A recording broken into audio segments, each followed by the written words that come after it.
رسالت، نعرہ رسالت، مسلک اعلی حضرت، نعرہ تکبیر۔ حضرات، اس نبی دو جہاں کی ذات پر سلام پڑھنے سے لوگوں کو چڑ ہوتی ہے۔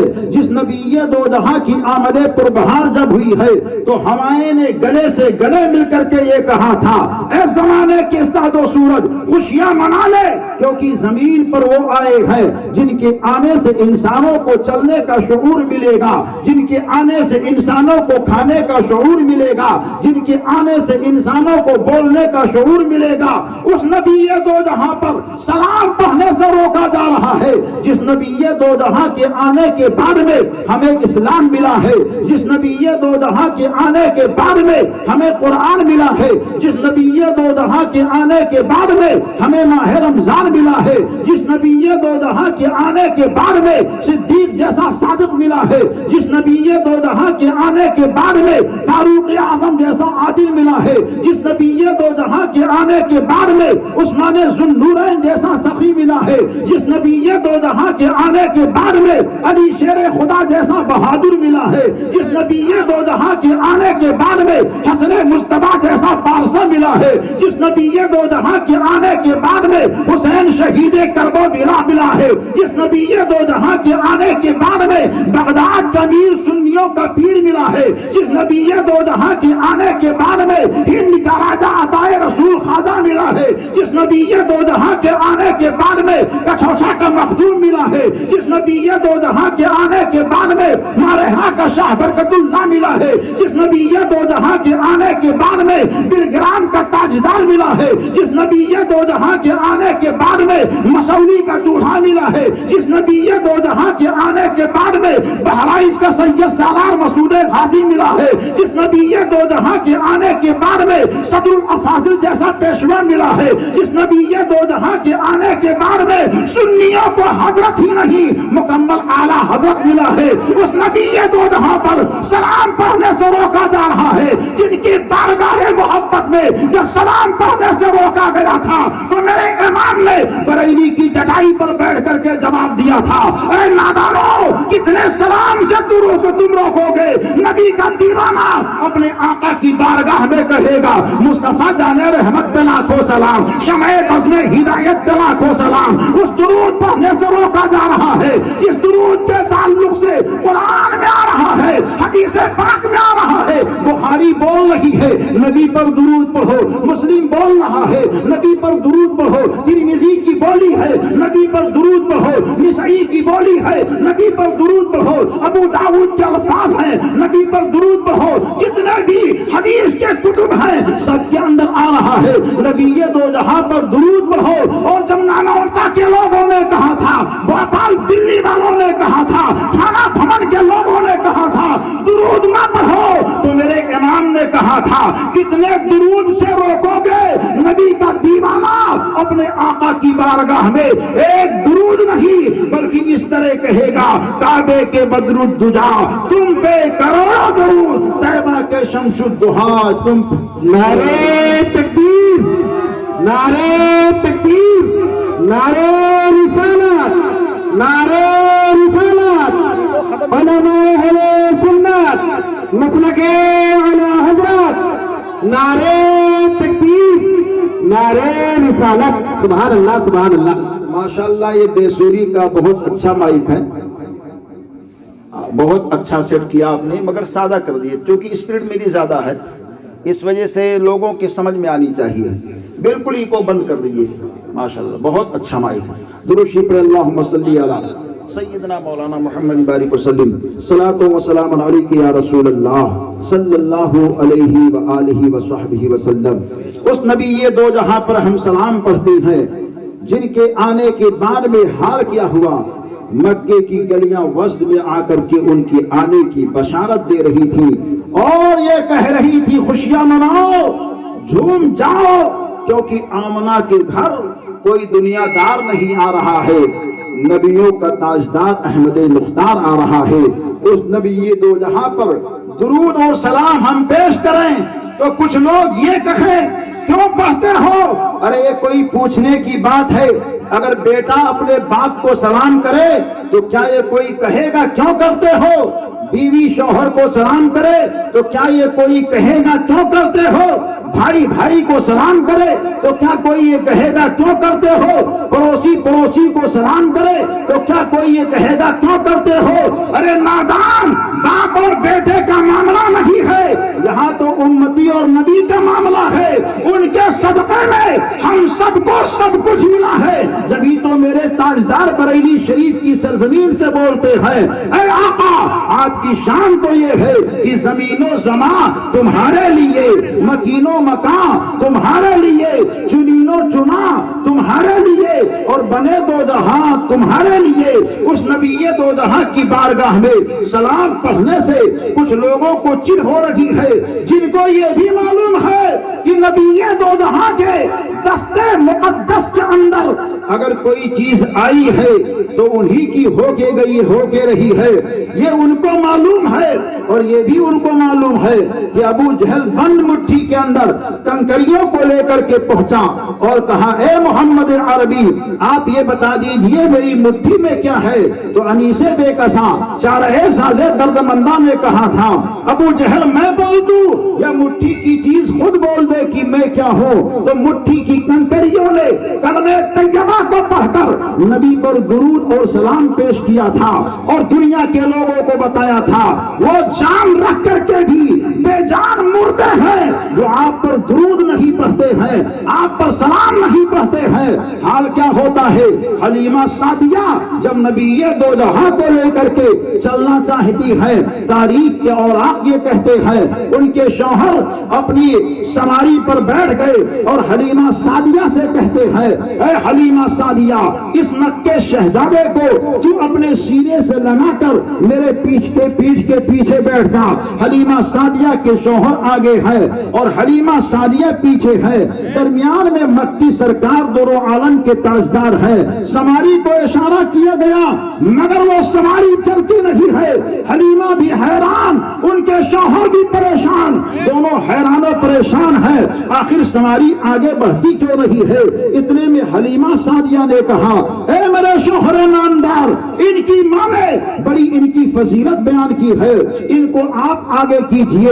جیسے ہی انہوں نے نبی دو جہاں کو آگے کیا، اپنے سینے سے لگایا تو جو سواری پہلے چلتی نہیں تھی اب چلنے سے رکتی نہیں ہے، دوڑتی ہی جا رہی ہے۔ حلیمہ سعدیہ کے شوہر کہتے ہیں، اے حلیمہ کیا تو نے غور نہیں کیا؟ جب تک یہ پیچھے تھے سواری چل نہیں رہی تھی، اور جب یہ آگے آگے ہے اب چلنے سے رک نہیں رہی ہے، ان کی شان تو بہت بلند و بالا ہے۔ تو حلیمہ سعدیہ یہ کہتی ہے، میرے زبان پر ایک ہی بولی آئی، ہاں ہاں یہ پیچھے رہنے کے لیے تشریف نہیں لائے ہیں، یہ تو قوم کی سرداری کے لیے تشریف لائے ہیں۔ اس نبی دو جہاں پر سلام بھیجنے کے لیے روکا جا رہا ہے، جس نبی دو جہاں کو حلیمہ سعدیہ جب لے کر کے چل رہی ہے تو یہ کہتی ہے، جو بھی پیڑ ملتا تھا تعظیم کے لیے جھکتا تھا، کنکر و پتھر سے درود و سلام کی آواز آ رہی تھی۔ اور حلیمہ سعدیہ جب نبی دو جہاں کو لے کر کے اپنے گھر جاتی ہیں تو صبح کا سفیدہ جب نمودار ہوتا ہے تو انہوں نے کیا دیکھا؟ مکان کے سامنے بہت سارے لوگوں کی بھیڑ لگی ہوئی ہے۔ حلیمہ سعدیہ نے کہا، آپ لوگ کیوں آئے ہو؟ لوگوں نے کہا، حلیمہ ہم آئے نہیں ہیں بلکہ ہم بھیجے گئے ہیں۔ آپ کو کس نے بھیجا ہے؟ بستی والے جب یہ کہہ سنتے ہیں تو بستی کے لوگوں نے کہا، ہم لوگ سو رہے تھے، کوئی خواب میں بول رہا تھا، اے بستی کے لوگوں جاؤ حلیمہ سعدیہ کے گھر جاؤ، کیونکہ مکی سرکار ان کے گھر آ چکے ہیں، جاؤ ان کا دیدار کر لو۔ اس نبی دو جہاں کی بارگاہ میں ہم سلام پیش کریں، درود پیش کریں تو ان کو بخار آ جاتا ہے۔ کیوں درود پیش کرتے ہو؟ کیوں سلام پیش کرتے ہو؟ جس کے نہ آنے کا کوئی جواب ہے، جس کے نہ چھانے کا کوئی جواب ہے، وہ آئے تو ایسی شان لے کر کے آئے کہ آج ہمارے گھر کے اندر کوئی بچہ پیدا ہوتا ہے تو پیدائش کے بعد میں حال کیا ہوتا ہے؟ بچہ پیدا ہو گیا تو دایا آتی ہے، دیکھتی کیا ہے؟ بچے کو ماں نے جنم دے دیا ہے، بچے کے پیدا ہونے کے بعد میں زمین پر خون ہوتا ہے، بچے کے جسم پر خون ہوتا ہے، عورت کے جسم سے خون نکلتا ہے، یہ آج کی عورتوں کا معاملہ ہے، مگر جس نبی دو جہاں پر ہم لوگ درود اور سلام پیش کرتے ہیں، ان کی شان یہ تھی کہ وہ جب تشریف لائے تھے تو خون آیا نہیں تھا، بلکہ وہ حضرت صفیہ جو نبی دو جہاں کی پھوپھی جان ہے، انہوں نے دایا کو ایک نرم و نازک کپڑا دے دیا اور کہا اے دایا یہ کپڑا لے لے، اور لینے کے بعد میں آمنہ کے پاس پہنچ جا، کیونکہ آمنہ نے بچہ جنا ہے، زمین پر خون ہوگا، بچے کے جسم پر خون ہوگا، آمنہ کے جسم سے خون نکل رہا ہوگا، لیکن دایا جب جاتی ہے تو دیکھ کر کے حیران و پریشان ہے، نہ زمین پر خون ہے، نہ بچے پر خون ہے، نہ آمنہ کے جسم سے خون نکل رہا ہے، بچہ بھی صاف ہے، زمین بھی صاف ہے، آمنہ بھی صاف ہے۔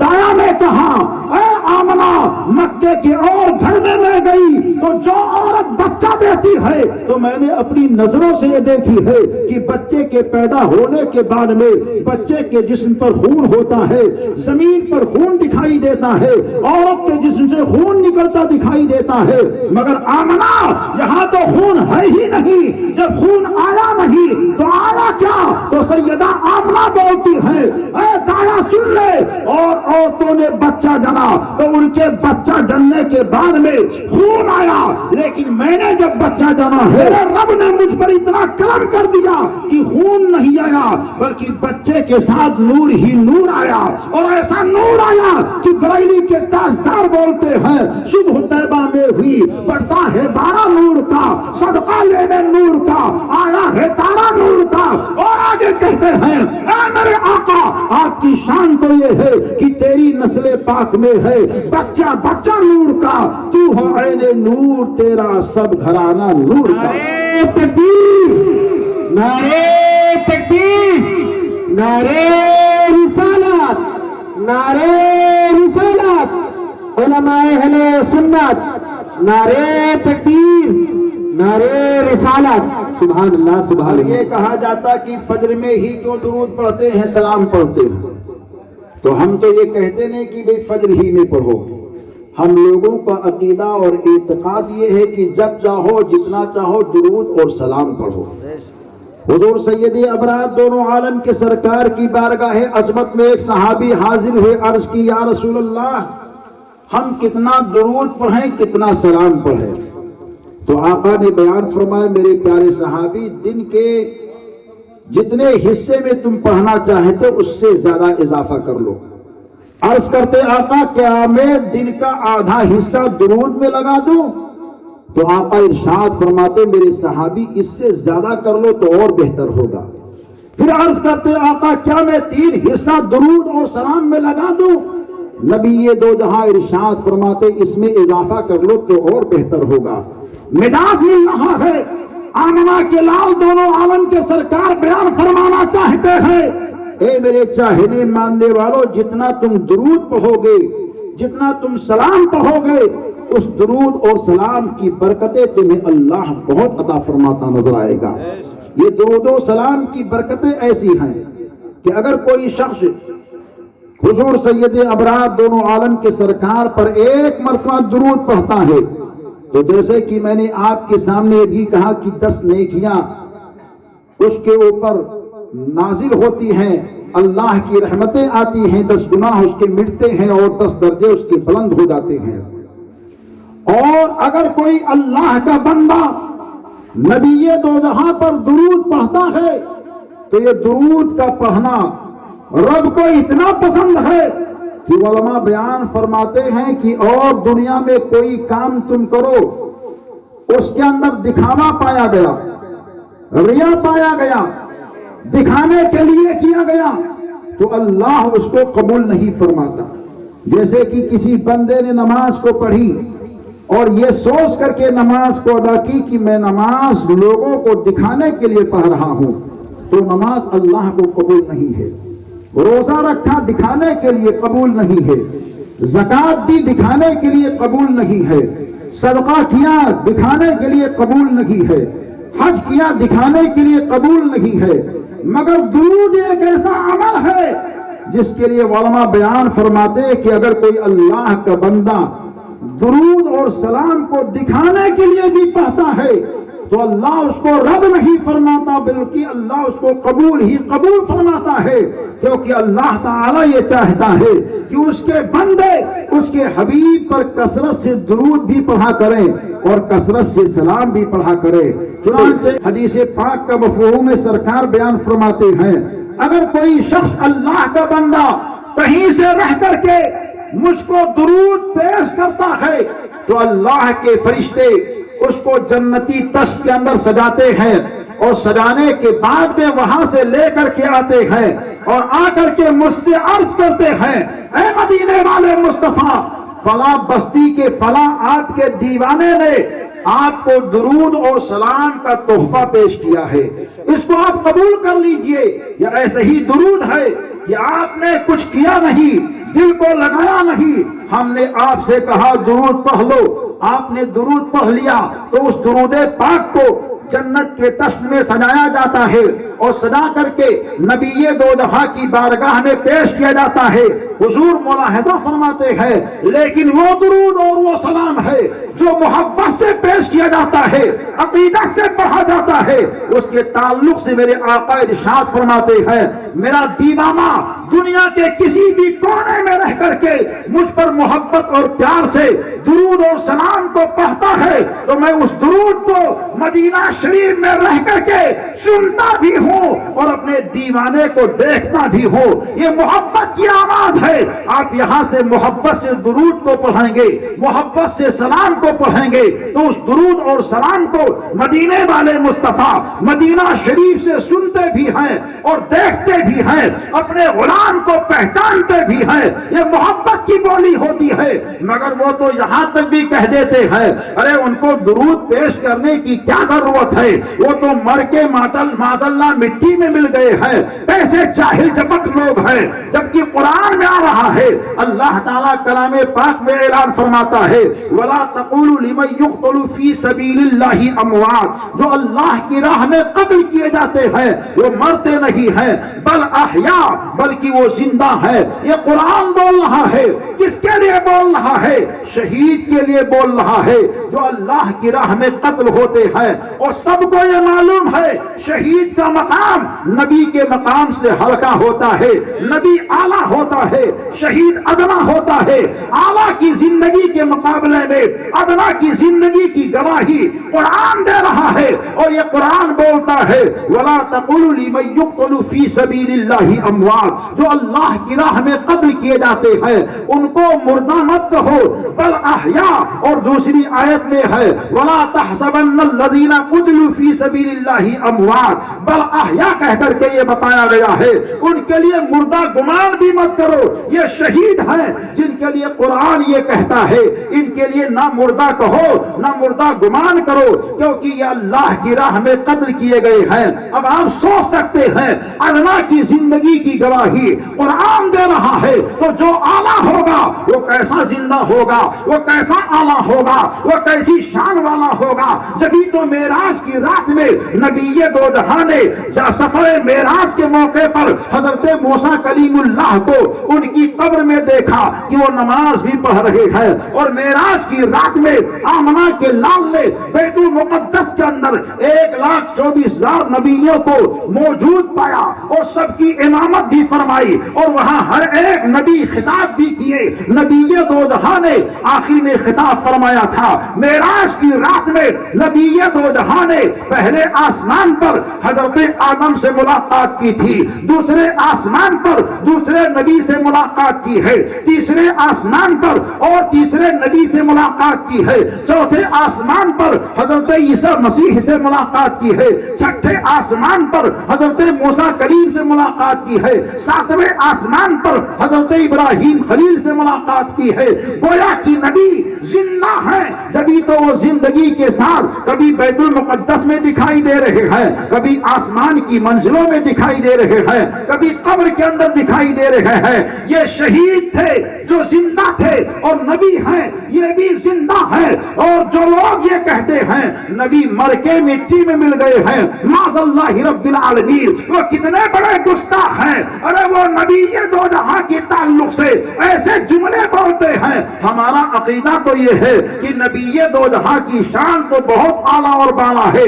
جو نبی کے غلام ہوتے ہیں وہ مرتے نہیں ہیں بلکہ وہ بھی اپنی قبروں میں زندہ ہوا کرتے ہیں. جبھی تو آمنہ کے لال بولتے ہیں جب تم قبرستان جاؤ تو جانے کے بعد میں قبر والوں کو سلام پیش کیا کر لیا کرو. صحابہ عرض کرتے ہیں اے میرے آقا کیا وہ سنتے ہیں؟ تو نبی دو جہاں بیان فرماتے ہیں ہاں ہاں وہ سنتے بھی ہیں، تمہارے سلام کا جواب بھی دیتے ہیں. پتہ یہ چلا یہ ہمارے قبروں میں رہنے والا عام مرد مومن کا حال ہے جو قبر میں سوتا ہے. آپ سلام کرتے ہیں، آپ کے سلام کو جواب بھی دیتے ہیں، آپ کو جانتے بھی ہیں، آپ کو پہچانتے بھی ہیں. لیکن وہ نبی دو جہاں جن کے صدقے میں نبیوں کو نبوت ملی ہے، رسولوں کو رسالت ملی ہے، ساری کائنات کو رچایا سجایا بسایا گیا ہے، ان کی شان کیسی ہوگی؟ ان کی شان تو ایسی ہے جس کی بولی بریلی کی سرزمین سے اس انداز سے نکلتی ہے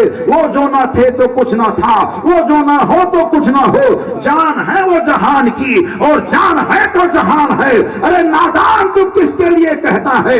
آج ہم لوگ یہ کہہ دیں یا خواجہ المدد یا غوث المدد. اور چنانچہ بتایا گیا ہے مرحوم علی محمد صاحب کے انتقال کا لمحہ جب قریب ہو رہا تھا تو پہلے انہوں نے بزرگوں کو یاد کیا ہے، بعد میں کلمہ طیبہ کو پڑھ کر کے اللہ اکبر کہہ کر اپنی جان خدا کی بارگاہ میں نظر کر دی ہے. یا اللہ کے بندوں کی نشانی ہوتی ہے جو بزرگوں کے وسیلے سے رب تک پہنچتا ہے، وہ بزرگوں کے وسیلے سے کلمہ طیبہ کا ورد بھی کیا کرتا ہے، اللہ کی کبریائی کا بیان بھی کیا کرتا ہے. چنانچہ حال کیا ہوتا ہے حضرات میں عرض یہ کر رہا ہوں کہ نبی دو جہاں کے تعلق سے اور نبی دو جہاں کے دیوانوں کے تعلق سے آج ہم یا خواجہ کہیں تو کہتے ہیں کیوں کہتے ہو، یا غوث کہیں تو یہ بھی کہتے ہیں کیوں کہتے ہو.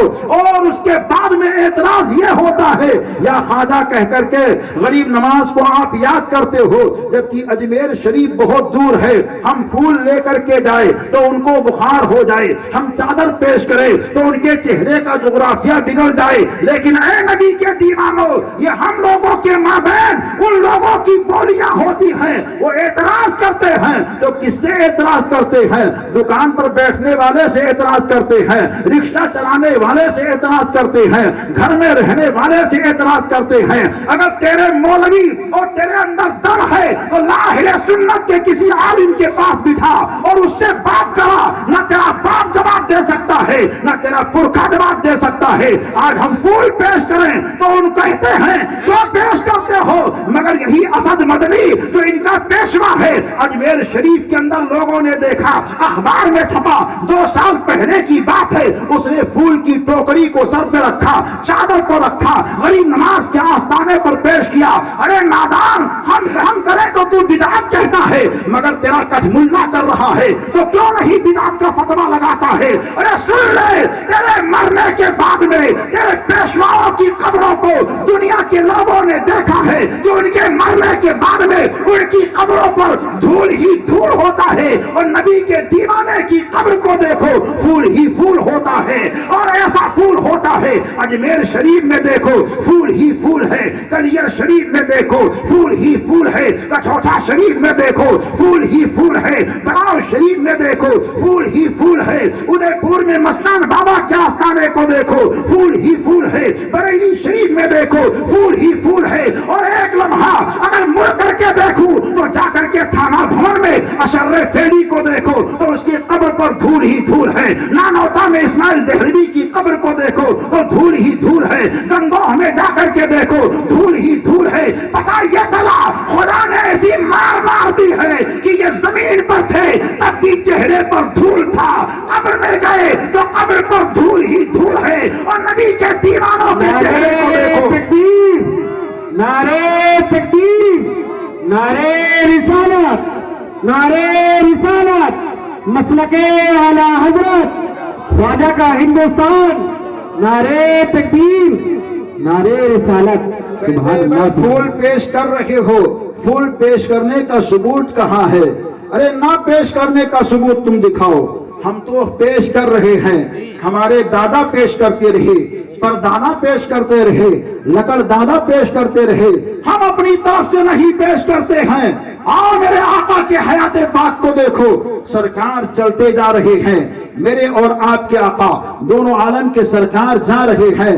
آپ نے اپنے ایک صحابی کو بلایا اور کہا اے میرے پیارے صحابی، ہری شاخ لے کر کے آؤ۔ ہری شاخ جب لایا گیا، سرکار نے اس کے دو حصے کیے، دو قبروں پر ڈال دیا۔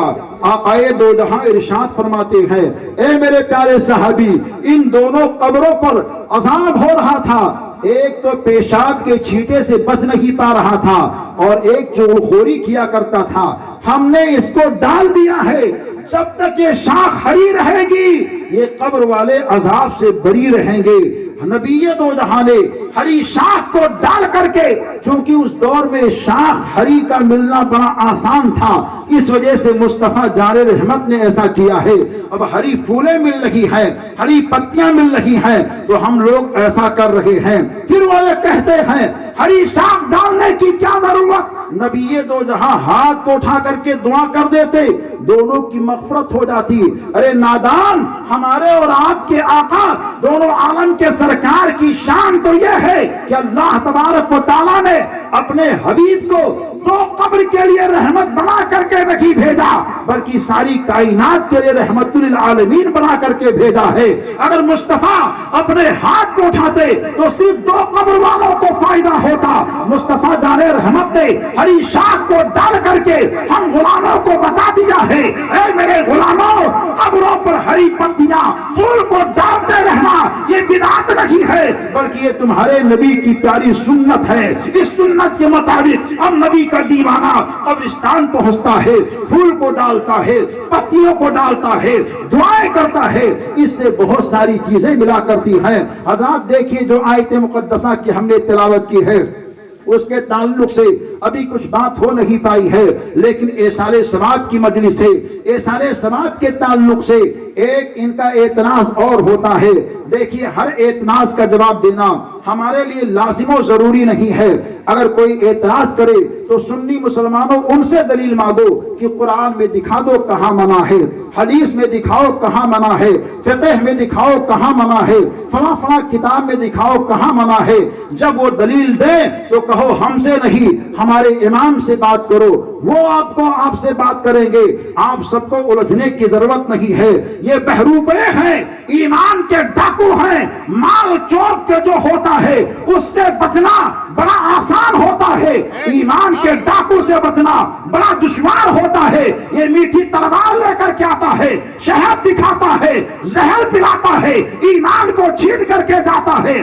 ایسے نادانوں کو جب دیکھو لاہور پڑھ دیا کرو، لاہور جب پڑھو گے مدینے والے مصطفیٰ مسکرائیں گے، کیونکہ یہ آپ کے باپ کا دشمن نہیں ہے، یہ مدینے کے رسول پاک کا دشمن ہے۔ رسول پاک کے دشمن کو جب دیکھو تو لاہور پڑھو اور بلند آواز سے یا رسول اللہ کا نعرہ لگاؤ، تاکہ مدینے والے مصطفیٰ کرم فرما دے اور اس منحوس کا چہرہ اور منحوس ہو جائے اور چہرے پر گھور ہو جائے اور نبی دو جہاں کے دیوانے کے چہرے پر نور ہی نور آ جائے۔ جب نبی دو جہاں کا دیوانہ اپنے آقا کو آواز دے گا نور کی بہاریں آئیں گی۔ کہتے ہیں آپ لوگ فاتحہ پڑھتے ہو تو فاتحہ میں قرآن کی تلاوت کرتے ہو، کر لو، ہمیں کوئی اعتراض نہیں ہے۔ ارے اعتراض تم کیا کرو گے؟ تمہارے باپ داداؤں نے خود اپنے یہاں فاتحہ پڑھی ہے اور فاتحہ پڑھ کر کے ایسے انداز سے کام کو کیا ہے، کہتے ہیں قبر کے سامنے کھڑے ہو کر کے فاتحہ مت پڑھو۔ مگر سعودی عرب کا جب عبداللہ مر گیا تھا تو اس کے مرنے کے بعد میں یہی خبیث 24 نمبری اس کے قبر کے چاروں طرف کھڑے ہو کر کے ہاتھ کو اٹھا کر کے دعا کر رہے ہیں۔ ارے نادان، جب تو کرتا ہے تو تیرا کرنا تیرے تیرے وصول کے مطابق جائز ہوتا ہے اور ہم کرتے ہیں تو تو بدعت کہتا ہے، خرافات کہتا ہے، ارے تو دلیل چاہتا ہے اور یہ کہتا ہے سامنے کوئی چیز رکھو تو ناجائز ہو جاتی ہے، حرام ہو جاتا ہے، بدعت ہو جاتا ہے۔ اچھا، سامنے رکھنے سے اگر کوئی چیز حرام ہو جائے، بدعت ہو جائے تو ابھی ضمن میں چند باتیں میں ان لوگوں کے تعلق سے ان کے کام تک پہنچانا چاہتا ہوں۔ اگر اس نظریے کا کوئی شخص ہے تو اپنے کٹھ ملا تک اس بات کو پہنچا دے اور اس کا جواب لا کر کے ہم کو بتا دے کیا ہر چیز سامنے رکھنے سے ناجائز اور حرام ہو جاتی ہے؟ اگر سامنے رکھنے سے کوئی چیز ناجائز و حرام ہوتی تو مدینے والے مصطفیٰ جو اسلام لے کر کے آئے، جو شریعت لے کر کے آئے، جو قرآن لے کر کے آئے، جو صدیق جیسا رہنما دیے، جو اپنے دیوانوں کو ہم سب کے لیے پیش کیا، وہ کبھی ایسا کام نہیں کرتے۔ آپ کہیں گے نبی دو جہاں نے کون سا کام کیا ہے؟ حضرت سعد کی ماں کا وصال ہو گیا، حضور کی بارگاہ میں پہنچے، عرض کرتے آقا میری والدہ محترمہ کا انتقال ہو چکا ہے، میں احسان ثواب کرنا چاہتا ہوں۔ حضور نے کہا اے سعد کنواں خرید لو، چنانچہ انہوں نے کنواں کو خریدا اور خریدنے کے بعد میں حضور کی بارگاہ میں پہنچے تو نبی دو جہاں دونوں عالم کے سرکار چاہتے تو اپنے حجرے مقدسہ سے احسان ثواب کر دیتے، مگر سرکار نے اپنے سر پر امامہ شریف کو رکھا، عصا کو اٹھایا، وہاں سے چل کر کے کنویں کے پاس مصطفیٰ تشریف لائے اور کنویں کو اپنے سامنے کیا اور سامنے کرنے کے بعد میں آمنہ کے لال یہ بیان فرماتے ہیں اللہم حاذل بیرو لأم سعد، اے مولا یہ کنواں سعد کی ماں کے لیے ہے۔ اگر سامنے رکھنے سے کوئی چیز ناجائز و حرام ہوتی تو مدینے والے مصطفیٰ کبھی کنویں کو سامنے نہیں رکھتے، کنویں کے سامنے نہ جاتے، گویا کہ پتہ یہ چل گیا کہ سامنے رکھنے سے کوئی چیز ناجائز و حرام نہیں ہوتی ہے۔ اب اس سے اور آسان بات میں پیش کرنا چاہتا ہوں، نبی دو جہاں کی زوج مکرمہ ہیں، تمام مسلمانوں کی ماں ہیں، جن کا نام حضرت ام سلمہ ہے۔ حضور رحمت عالم ان کے حجرے کے اندر داخل ہوئے اور کہتے ہیں اے ام سلمہ کیا کچھ ہے؟ وہ عرض کرتی ہاں آقا میرے گھر کے اندر سوکھی روٹی موجود ہے۔ سرکار بیان فرماتے ہیں لا کر کے حاضر کرو، سوکھی روٹی رکھی گئی، میرے آقا ارشاد فرماتے ہیں اور کچھ سالن ہے یا نہیں؟ عرض کرتی آقا زیتون کا تیل موجود ہے۔ میرے آقا نے کہا اس کو لا کر کے روٹی کے اوپر ڈال دو، چنانچہ جب ڈالا گیا تو نبی دو جہاں کچھ پڑھتے ہیں اور پڑھنے کے بعد میں اپنے دستے مقدس کو اٹھاتے ہیں اور دعا کرتے ہیں، دعا کرنے کے بعد میں اپنے صحابہ کو آواز دیتے ہیں اے میرے صحابہ گھر کے اندر آؤ اور کھانا کھا کر کے جاتے رہو، آتے رہو جاتے رہو۔ صحابی آتے رہے، کھانا کھا کر کے جاتے رہے۔ جو مصطفیٰ نے کیا وہی سارا کام فاتحہ کے اندر ہوتا ہے، کھانا سامنے ہوتا ہے، قرآن کی تلاوت ہوتی ہے، درود ہوتا ہے، ہاتھ کو اٹھایا جاتا ہے، بعد میں کھلایا جاتا ہے، پھر بھی وہ کہتے ہیں نہیں نہیں اب بھی ہمیں اعتراض ہے۔ ارے اعتراض کرنے والے اگر یہی معاملہ ہے تو قربانی کے جانور کو دیکھ لے، جب قربانی کا جانور قربان کے لیے ذبح کیا جاتا ہے تو اس جانور کو سامنے لٹایا جاتا ہے، بعد میں چھری چلائی جاتی ہے۔ اگر سامنے رکھنے سے کوئی چیز ناجائز و حرام ہوتی تو کبھی نبی دو جہاں ایسا حکم نہیں دیتے، اس بات کو بھی وہ نہیں مانتے ہیں۔ تو ہم کہتے ہیں تیرے یہاں بھی کوئی مرتا ہے اور سنی مسلمان بھی انتقال کرتا ہے، بعد انتقال اس کا جنازہ جب پڑھا جاتا ہے تو اس کی لاش جو ہوتی ہے سب کے سامنے ہوتی ہے، تیرے فتوے کی روشنی میں، تیرے کہنے کی روشنی میں وہ چیز ناجائز و حرام ہے تو تیرے کٹھ ملاؤں کے گھر کے جتنے لوگ مرے ہیں سب حرام پر مرے ہیں۔ اہل سنت و جماعت کے لوگ جو کام کرتے ہیں وہ طبیعت کے مطابق نہیں کرتے ہیں، شریعت کے مطابق کیا کرتے ہیں، کیونکہ نبی دو جہاں نے ایسا کیا ہے، اس وجہ سے ہم لوگ بھی ایسا کر رہے ہیں۔ اور حضرات بہت سارے ان کے اعتراضات ہیں، اعتراضات کا جواب اگر دیا جائے وقت پورا ہو سکتا ہے، بات پوری ہو سکتی ہے، مگر موضوع کے مطابق بات ہو نہیں سکتی ہے۔ یہ لوگ یہ کہتے ہیں یا خواجہ کیوں کہتے ہو، یا غوث کیوں کہتے ہو، یا رضا کیوں کہتے ہو، یا مخدوم کیوں کہتے ہو، نوجوانوں کے کان میں سرخی چھوڑتے ہیں اور یہ کہتے ہیں اجمیر بہت دور ہے، دور والے کو آواز مت دو، بریلی بہت دور ہے، کچھوچا بہت دور ہے، مارہنا بہت دور ہے، بہرائچ بہت دور ہے، بغداد بہت دور ہے، ان کو آواز مت دو کیونکہ دور والا تمہاری آواز کو سنتا نہیں ہے۔ نوجوان سیدھا سادھا ہے، ان کی باتوں میں آ جاتا ہے، کہتا ہاں ہاں بریلی دور ہے، دور والے کو آواز نہیں دینا چاہیے۔ بالکل آپ صحیح کہہ رہے ہیں۔ جب اس نے دیکھ لیا کہ یہ بریلی کی بات کو مان لیا، اجمیر کی بات کو مان لیا، بغداد کی بات کو مان لیا، پھر ایک زینہ آگے بڑھتا ہے اور یہ کہتا ہے کربلا والے کو بھی آواز مت دو کیونکہ کربلا بہت دور ہے، اس کو بھی مان لیتا ہے۔ پھر آخر میں ایک کیل ٹھوکتا ہے اور یہ کہتا ہے مدینے والے کو بھی آواز مت دو کیونکہ وہ بھی بہت دور ہے۔ وہ مانتا جاتا ہے، مگر ہم نے ان کی کتابوں کو پڑھا ہے، آپ نے بھی پڑھا ہوگا، جو ہم کہتے ہیں وہی ان کے ملاؤں نے اپنی کتابوں میں لکھا ہے۔ ہم لوگ اپنے آقا کو حضور کہتے ہیں، حضور کے معنی ہوتے ہیں حاضر ہونا، حضور کے معنی ہوتے ہیں ظاہر رہنا، حضور کے معنی ہوتے ہیں سامنے کی طاقت کو رکھنا۔ ان کے ملاؤں نے بھی اپنی کتابوں میں ہم سب کے آقا کو حضور لکھا ہے۔ ہم کہتے ہیں نادان دو رنگی چال مت چل، جو دور ہوتا ہے وہ حضور نہیں ہوتا، جو حضور ہوتا ہے وہ دور نہیں ہوتا۔ میرے آقا حضور ہیں، ہمارا عقیدہ ہے صداقت میں حضور ہیں، عدالت میں حضور ہیں، سخاوت میں حضور ہیں، شجاعت میں حضور ہیں، نبوت میں حضور ہیں، رسالت میں حضور ہیں، بلندی میں حضور ہیں، پستی میں حضور ہیں، یہاں بھی دیکھو حضور ہیں، وہاں بھی دیکھو حضور ہیں، لیکن وہ دور دور کہتے ہیں۔ تو ایسے لوگوں کو کہہ دو کون کہتا ہے دور رہتے ہیں، بلکہ آنکھوں میں نور رہتے ہیں۔ اے جنت تو آناز کر میرے دل پر کیونکہ میرے دل میں حضور رہتے ہیں۔ جب کوئی کہے دور رہتے ہیں تو اس سے کہہ دو ہٹ جا، میرے دل میں حضور رہتے ہیں۔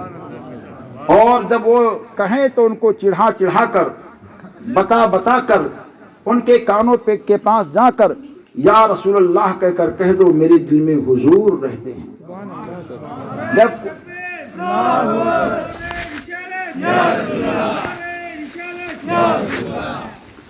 اور جب آپ اس کی پابندی کرو گے، صرف یہی نہیں بلکہ اپنے گھر میں نماز عشاء پڑھنے کے بعد میں باوضو حالت میں تنہائی میں بیٹھ کر 11 مرتبہ درود شریف پڑھیے، اور 11 مرتبہ اول میں، 11 مرتبہ آخر میں، پھر اپنے دل پر آہستہ آہستہ ضرب لگائیے اور یہ کہیے میرے دل میں حضور رہتے ہیں، میرے دل میں حضور رہتے ہیں، میرے دل میں حضور رہتے ہیں۔ اس کا کیا فائدہ ہوگا؟ آپ 40 دن کی پابندی کر لو، آپ کو خود بخود پتہ چل جائے گا کتنا فائدہ آپ کو مل رہا ہے، بڑا فائدہ ہوگا۔